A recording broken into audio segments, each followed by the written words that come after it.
Um carro está correndo em uma estrada rural, enquanto June Osborne está no banco de trás com a sua filha nos braços. A certa altura, seu marido falha em dirigir e o carro bate em uma vala. O homem ajuda sua esposa e filha e aponta na direção em que elas devem correr para chegar à fronteira, prometendo que seguirá as duas em seguida. Mas depois de apenas uma curta corrida, June ouve tiros e percebe que nunca mais verá o seu marido. Agarrando sua filha nos braços, a mulher continua correndo, mas sem sucesso. Em algum momento elas são cercadas, e o exército arranca a menina dos braços da sua mãe e a leva para um destino desconhecido. Dias depois, June acaba num tipo de escola, onde aprende como será a sua vida de obediência daqui para frente como uma aia. A tia Lydia é uma das professoras cruéis e muito religiosas que tortura as aias que desobedecerem suas ordens, até mesmo arrancando um dos olhos de uma delas. Dias depois, June vai para a rica casa do comandante Fred Waterford, onde agora ela é uma empregada, cujas tarefas não incluem a limpeza da casa. Ao entrar na casa, June é entrevistada pela esposa do comandante, Serena Joy, que fala com a funcionária de forma muito seca, marcando imediatamente o seu papel e o lugar dela em sua família. Agora ela vive em uma sociedade totalitária, governada por leis cristãs extremistas, onde as mulheres têm que se submeter a abusos cometidos pelos seus próprios patrões. Alfred agora é o nome de June, o que significa que ela pertence ao comandante Fred. Ela não se preocupa com a casa, mas tem algumas tarefas domésticas, como fazer compras no mercado para o seu patrão. Offglen, uma aia da casa vizinha, é designada para trabalhar como companheira de June. Mas depois de 2 meses de convivência, as mulheres se tornam cautelosas, com medo de falar demais ou demonstrarem dúvidas em sua fé. O motorista do comandante chama a atenção da nova aia, mas eles estão proibidos de se comunicarem entre si, e apenas saudações modestas ocasionais podem ser trocadas. Quando June passa pela escola das meninas, os olhos dela observam o rosto das estudantes, esperando ver a sua filha Hannah entre elas. Offglen percebe o olhar da sua companheira e a manda parar, pois tais atitudes podem levantar suspeitas nos guardas, que estão de plantão por toda a cidade vigiando.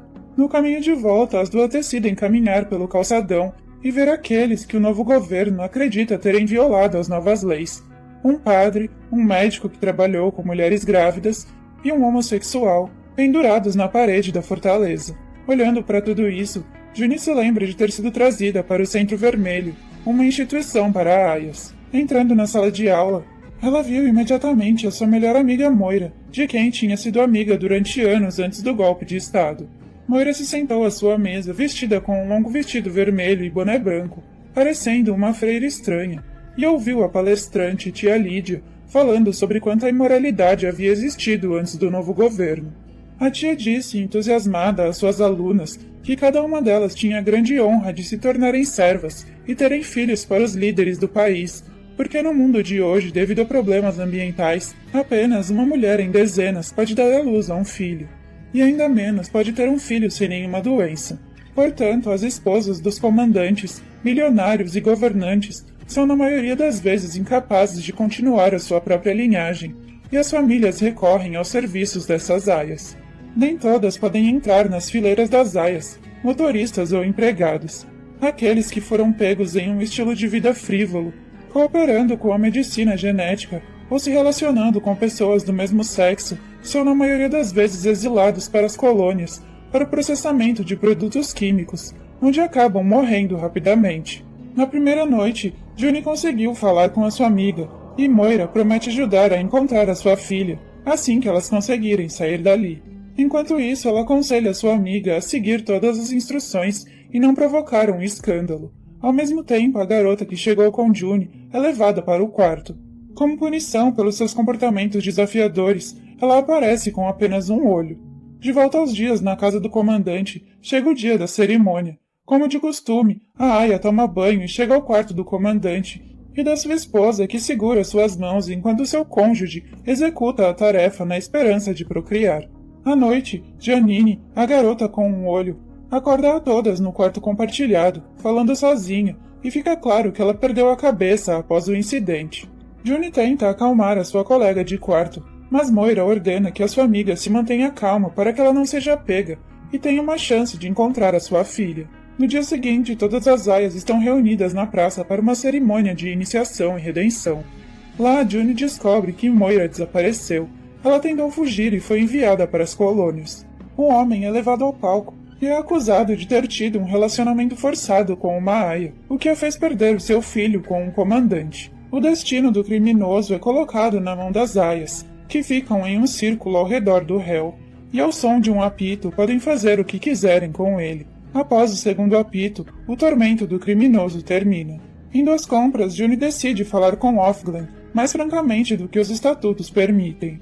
As duas lembram das suas vidas antes da ditadura e compartilham as suas histórias. A família de Ofglen conseguiu fugir para o Canadá porque tinham passaportes canadenses, mas Ofglen foi pega no aeroporto porque o governo não deixaria uma mulher em idade reprodutiva sair do país. Ao despedir-se, Ofglen avisa sua companheira que ela deve ter cuidado, porque um olho vive em sua casa, alguém que denuncia todas as irregularidades cometidas ali. Cada vez que ocorre uma cerimônia, June tenta pensar em sua família para facilitar o que está acontecendo. As viagens de compra se tornam uma verdadeira válvula de escape para June, quando ela começa a falar cada vez mais com Ofglen sobre o seu passado. Andando pela cidade, as meninas veem templos sendo demolidos e pessoas comuns sendo presas. Ao ver a reação da sua amiga, Ofglen diz cautelosamente a June que pode estar se juntando a uma certa rede que está tentando lutar contra a ditadura, e pede à garota que fique de olho em seu comandante. Pelo motorista, June fica sabendo que o comandante marcou um encontro com ela em seu escritório esta noite, embora seja proibido que nenhuma outra conexão além daquelas necessárias e acordadas entre comandantes e aias sejam feitas.